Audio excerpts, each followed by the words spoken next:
Hi, in this quick tutorial I will show you exactly how to create your own Zoom meeting link, whether it's for a quick call, a class, or a work meeting. Let's jump right in. First, go to zoom.us in your browser and log in with your Zoom account.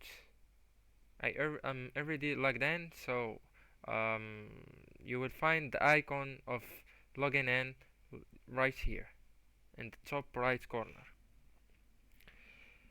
For me, I'm using the app that I got from Microsoft Store. You also can get it.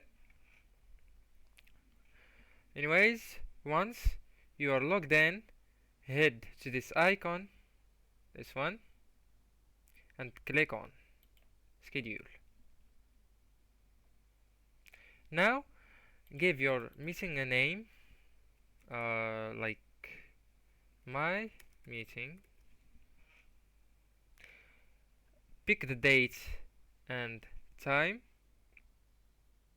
and adjust any other setting you want, like requiring password and enable waiting room here, etc.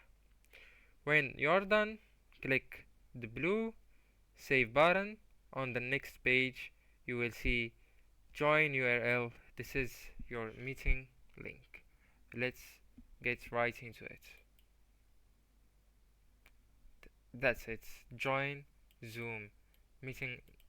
Alright, here before here we have the topic, the name of our meeting, and the time of the meeting, and here we can find your meeting invite link. Okay guys, thank you for watching and see you next video.